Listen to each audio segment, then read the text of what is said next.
So, artificial intelligence is a hot topic right now, what we're currently playing around with. And the question is, what kind of effects does it have on a society? And what does it mean to sustainability in society in this context? And why is AI not sustainable at the moment? Rainer can answer these questions. He's head of the Department of Social Dimensions of the Institute of Cognitive Sciences. He lives in Berlin, and he's a researcher in this area. He will explain everything about AI, sustainability, and power, and big applause for Rainer. Thank you very much. Welcome at this late hour. Great to see you all. So AI creates inequality. I want to talk about the social impact of artificial intelligence. And we'll start, before the sound disappears again, a short TLDR. What I want to talk to you about is the image of artificial intelligence which is presented to us in the media looks a bit like this, the schema. The brain is somehow simulated by computational processes or replaced even. You can see this in different ways, in different formats. So there's this artificial intelligence which somehow imitates human intelligence. I believe, and this is what I have to say today, this image of AI is wrong. What AI is in reality is something like this. So when you look at it this way, you can say why this kind of AI is not is in conflict with the Sustainable Development Goals of the United Nations, the 17 SDGs. So let's get started. Back in the 2000s here, there was no talk about AI without him. This is Louis von Ahn. Back in the 2000 years, 2006 I believe, he wrote a dissertation in computer science about human computation. Here's a quote from a Google Tech Talk in 2006 at Google, invited by Google. And there are some quotes like this. The start of my dissertation was there were so many wasted human cycles every day. For example, 9 billion human hours of solitaire played in 2003. What a waste. His dissertation project was about considering the entire humanity as an extremely advanced large-scale distributed processing unit and to put an end to this waste. So he created this game, for instance, together with his colleague Laura Dabish, the ESP game, which became quite a legend and was purchased later on by Google. So you're being put together with a different player, and you have to enter keywords for an image which is shown to both players at the same time, and the more quickly you can enter the same keyword, you get points, and if some words are output as taboos. Nice way to label images, and this became the Google image layer after purchase. Before that, the Google image search was only accessible by file name, and after this, the Google search was able to access the images by keywords. Louis von Ahn was also one of the inventors and first author of this paper, CAPTCHA. So all these old captures, those are security barriers. Using hard AI problems for security was the title of that paper. A few years later, he created this. This is a paper reCAPTCHA. these security barriers are being used for, as everyone knows, we are still being confronted with these today. This was also sold to Google successfully. So just a flashback now. We move forward 10 years to the middle of the 2010s. And here's another person, Andrew Ng. He was touring with talks like AI is the new electricity from 2017. I quote from a very interesting talk where he says something like, look, we're in the 2010s, you can purchase computing power in the cloud. Talent is a problem, so workforce who are able to program this, but the greatest problem for AI-based business models is the lack of data. So whoever has the training data also has AI. Everything depends on having the data. He puts forward this interesting prognosis, what is possible with AI, what we can expect that AI will be good at, looking forward from 2017. And he says anything a typical human can do in less than 1 second of thought, we can probably now or soon automate with AI.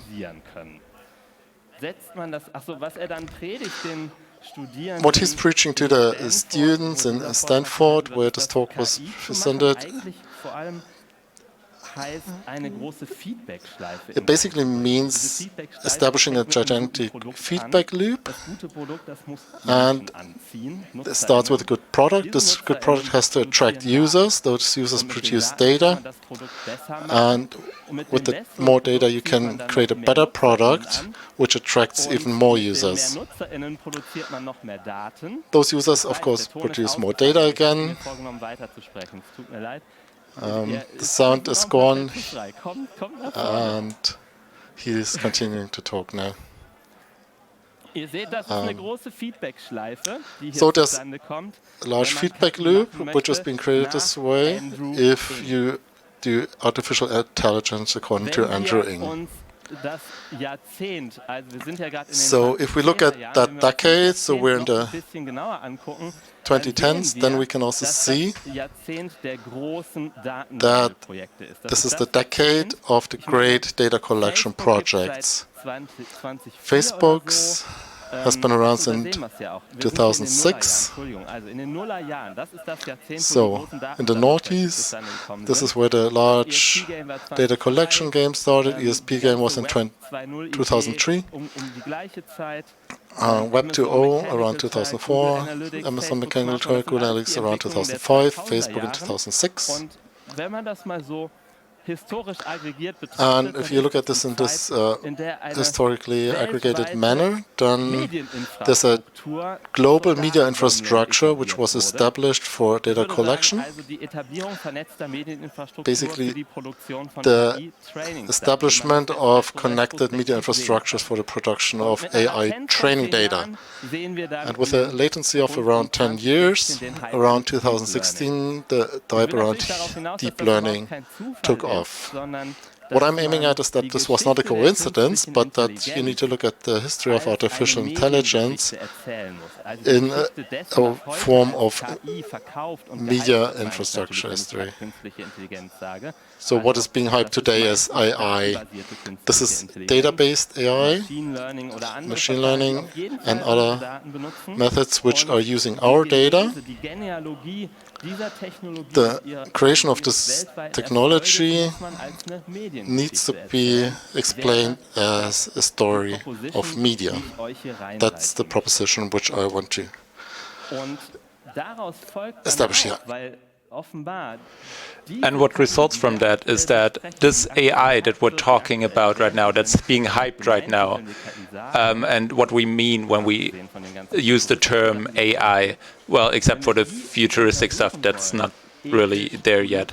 When we want to do research on that and look at the ethical implications it brings with it, then we need to look at AI as a socio-technical system. Because these implications are a major part of these systems. And so one of the aspects of the ethical work that we do, that I do at Osnabrück, is human-aided AI. So this is a critical view of what happens in these AI systems today. And really, these successful AI systems today are cybernetic human-machine networks. And so people are an integral part of these systems. But why do we use the term cybernetic? That term relates to these feedback loops between people and machines. And so the best example for that is the Google search that we all know. If you click on a link here, I think everyone in this room knows that, you don't get where you think you're going. But first things first, you're going to Google, and Google collects some data, a lot of data, which can easily reverse engineer and look at what they're collecting in detail. And then they forward you to, for example, tagesschau.de. And so, of course, there's more elaborate ways, but really it always comes down to this. And so this apparatus keeps collecting more and more training data through this swarm approach that's being used here. And we're all part of it when we use Google search. And so this is really prototypical of AI today. It's always about designing feedback loops. It's not just about algorithms that run in a data center somewhere or trained models. It's really about intelligent design. So this is a special form of coding, right? It's a form of coding feedback loops. And so at some point at the end of the 2000s, Facebook introduced this face tagging feature. You could tag users on a photo uploaded to Facebook, and surely this was, not done in a 100% benevolent spirit. And so what was this used for? Well, it's obviously was used for building a facial recognition AI. And they tried to keep it secret, but then it leaked. And then at some point they sold it back to us as a privacy feature, because then if you're automatically recognized on a photo that's being uploaded to Facebook, you got a notification like that, which told you, hey, a photo of you has been uploaded to Facebook. And then you can say, well, just ignore me, don't tag me, or yes, tag me. And you can even say, click the three-dot button and say, that's not me. And that's the design of a feedback loop, right? What's relevant to Facebook is the difference between left and right. It doesn't matter if you want to be tagged or don't want to be tagged. Both of those are saying, yes, that's me on the photo. But on the right side, if you say, hey, that's not me on the photo, that's an important datum that the system needs to know. And so this sort of AI apparatus, we as users were an important part of that. And it's not just during the training, but it was a continuous process, right? And so that leads to my second thesis this evening, this so-called principle of correspondence. So the design of feedback loops, so machine learning problems are being translated into UX design problems, because the design of these feedback loops, the designers that come up with these feedback loops, they're a huge part, and they have to solve this UX problem, right? And they're a huge part of all of these large-scale AI systems. And one more example, and this is, a bit tedious, but I hope you can follow me. So, personalized advertisements. What's bad about targeted advertisements, right? Well, the point is it's very harmful. So, one example for a health product, and in that case it's a health study, for a diabetes type 2 study. And, you know, it's hard to find people willing to partake in a study as subjects, and it's hard to find the right people with the right conditions.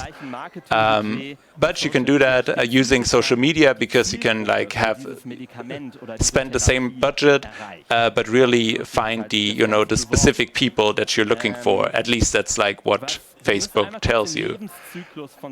And so we have to think about the life cycle of a social media campaign like that, and have a look at that. So you can see, you can sign up right then and there. So there you can just sign up as a participant for this diabetes type 2 study.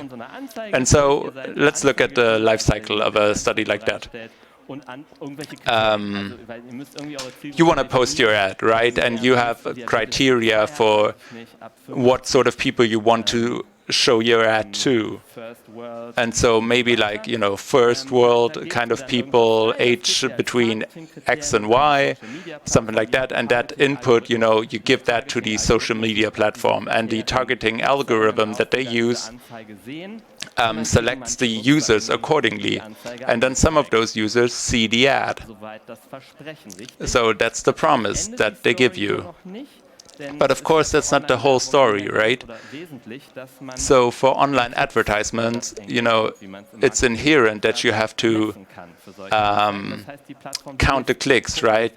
You want to know the reach of your ad. Do people even look at that? Do they even see it? Do they click on it? And so you want to look at the engagement data. And of course, that data is very interesting training data to keep improving the feedback loop. And so they start with these initial data input from the customer, and then they look at who even clicks on the ad, and then during the first few days of the ad being posted, they keep improving and refining, and so more and more they find the people that really are going to click on that ad. And so what they train by doing that is a model that can predict this type of disease within their user base, now or in the future, because it probably correlates very well between people who click that button and people who actually have that disease. And so, having created that model, even if people only sign up for Facebook 5 years after that, or if they've, already deleted their profile, but they still have the data lying around in the background somewhere, it still applies. And so this principle, this approach, the customer starting this process, the users, the platform, they all participate in this AI system that can predict this disease wherever, even in different platforms. And so, yeah, you can see how powerful, right, this system is. And so we have a few cases where social media platforms collaborated with different industries, for example, securities, companies that do AI-based screening of job applications and stuff like that. In this example, we see very well that feedback loops allow for a new type of power. Power that is characteristic of modern forms of AI. I would call this power to control. Many authors cautioned against such type of power to control. For example, Norbert Wiener or Gilles Deleuze in his postscriptum on the societies of control,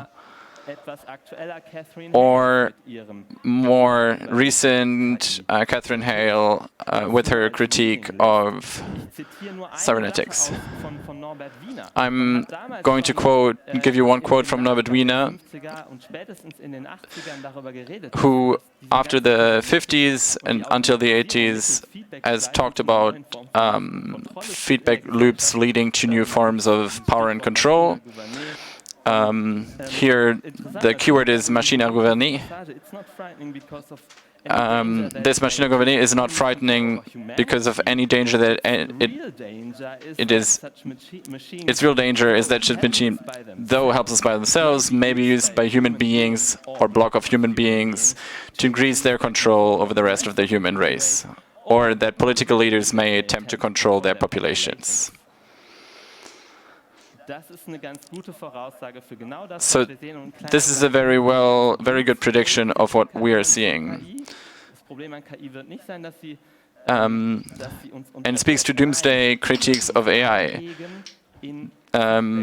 These are saying that AI is going to put us into feedback loops and structures that make us exposed to powers of control, but powers of control induced by people. So by people who create these machines. So this leads us to power of AI systems and powers of control. This is structured in 3 dimensions: manipulation, discrimination, and exploitation. Let me first start with manipulation and discrimination, which I'm going to treat together. Both are based on prediction.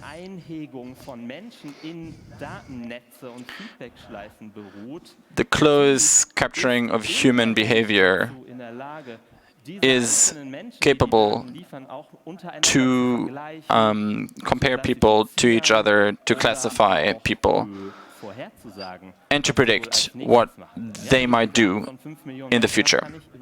If I have data on 5 billion people, I have the capability to predict. It's inherent in AI, database AI. Its capability to predict is characteristic of it. I can then predict a bunch of things, not only whether they're diabetic, I can also talk about their sexual identity, substance abuse, credit. These are then all classifications that are that discrimination can be based on.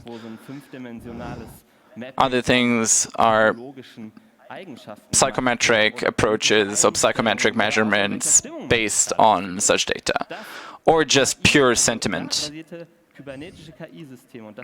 Hence, data-based cybernetic AI systems are able to predict. It is inherent to these systems. You see the upper block that corresponds to discrimination, and the lower block that corresponds to manipulative uses of political manipulative downstream uses of such predictions. Let's take as example Spotify.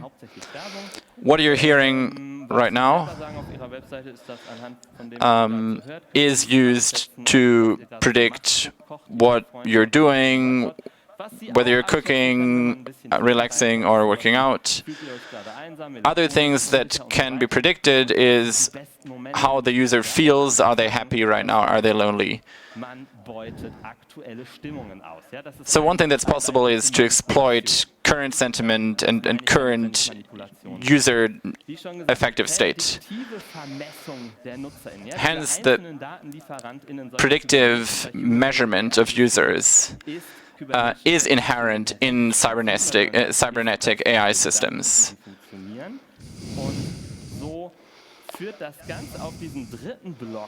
And this leads us to the third block after discrimination manipulation, which is exploitation. The powers of control inherent in AI at least do three things. One are vulnerabilities, psychological vulnerabilities or social vulnerabilities. The second part is an exploitation of data and usage behavior.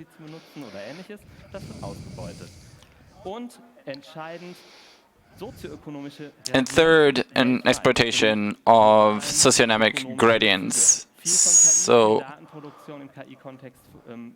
differences,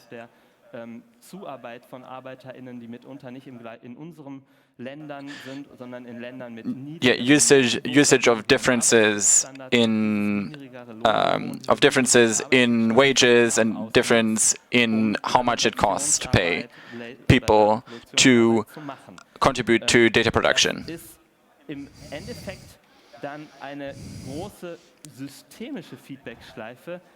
Hence, in some sense, there is a big systemic feedback loop based on a socioeconomic gradient in our globalized world that is exploited in this data production.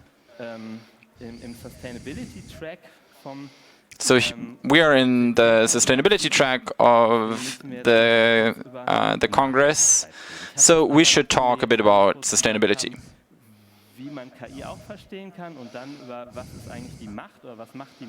So I first talked about powers of control and the implications to power of AI.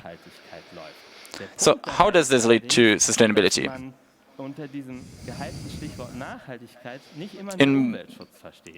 In the hyped term sustainability, it does not only necessarily refer to the material consequences or the consequences on energy, for example, but in sustainability, the broad umbrella, as depicted here with the 17 Sustainable Development Goals, there are many more markers or representatives of sustainability. There are at least 7 of them that have clearly a social component, that are socially sustainable. I highlighted them here.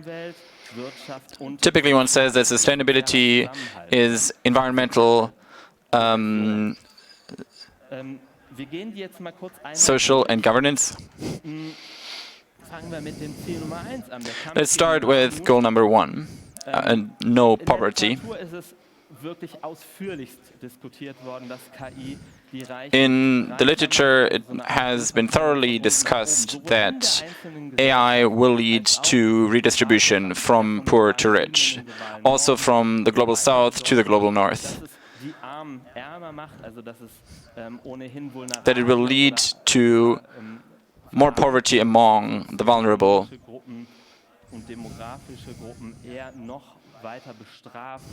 that there might be more exploitation of groups that are less well-resourced. AI has been described as being extractivist in this book by Kate Crawford.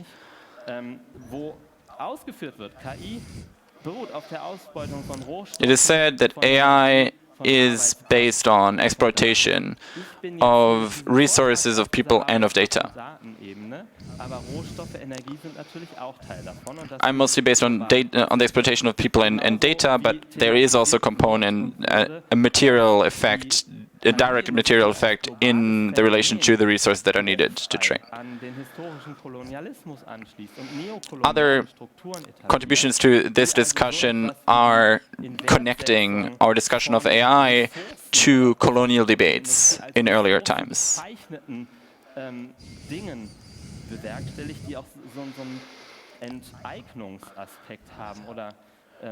And one notion that is used here is that expropriation of data contributors, for example, is mentioned in relationship to this colonial AI connection.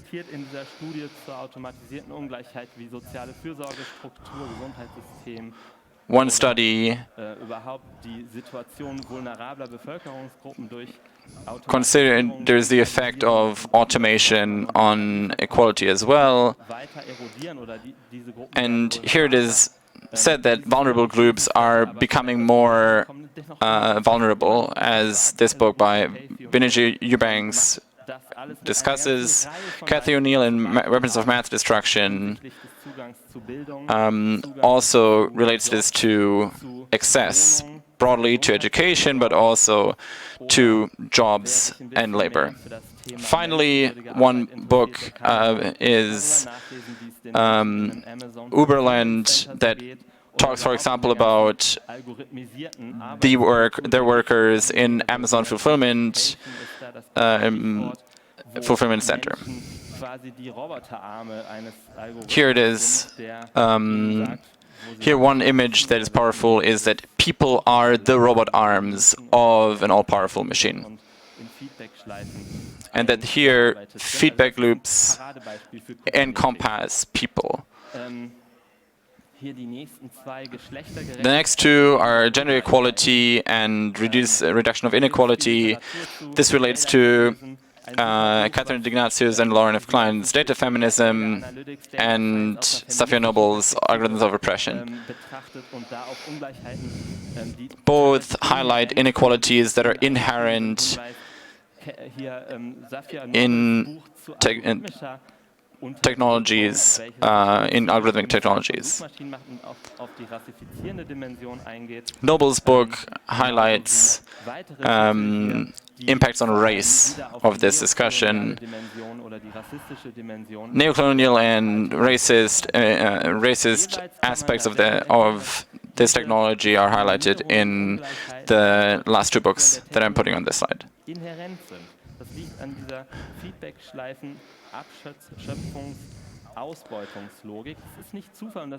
Hence, the feedback loop exploitation logic has inherent connections to several of the dimensions that I've presented to you.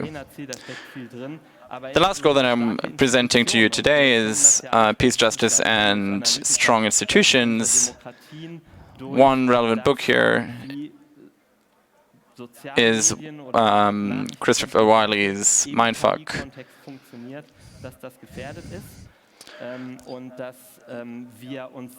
That it maintains that it claims that we should be worried about the effectiveness of our democratic institutions, and that disinformation might be aggravated by the availability of ChatGPT, and that we might see more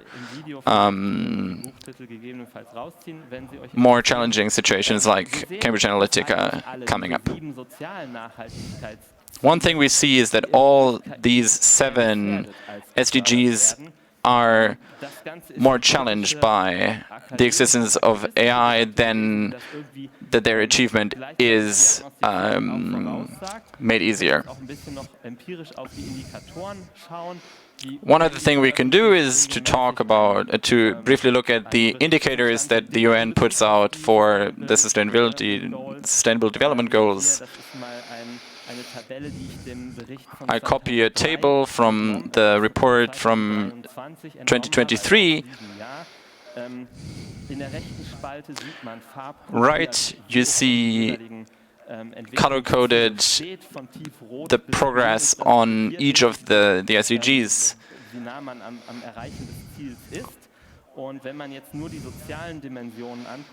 If you only look at the 7 social sustainability development goals that I talked about with you, all of these are should concern us. 2 of them are green, which are access to mobile networks and increase to internet usage, which, as we see, relates to an earlier part of this talk. To conclude, I would like to add something to the system, the critique of the system that I gave you so far.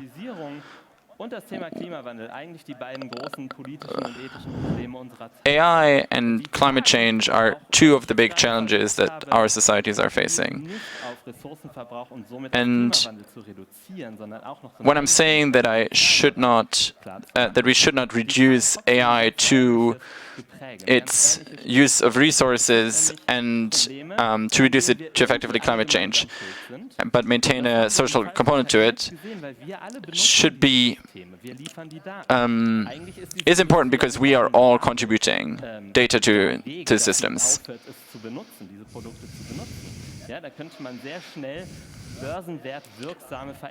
If we all stopped using the feedback loop-based platforms, we could make an effect for stock values, but we don't. There is a role for our behavior in this. Systemic problems arise as an interaction of many individuals, and also this one is an example.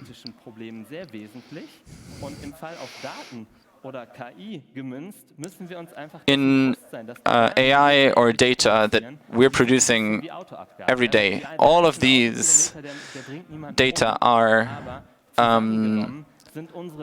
like emissions that are coming out of our combustion engines. One alone doesn't make a big change, but on a systemic level, there is a big change. Our data allow predictions about other people. There is an externality of our data.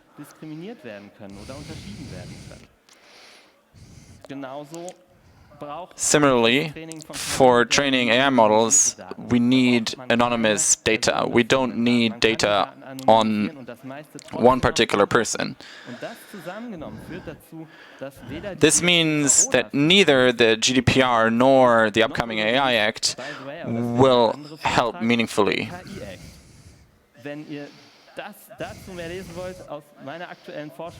If you would like to read more from that I've written about this, you can scan the QR code on the right. Thank you.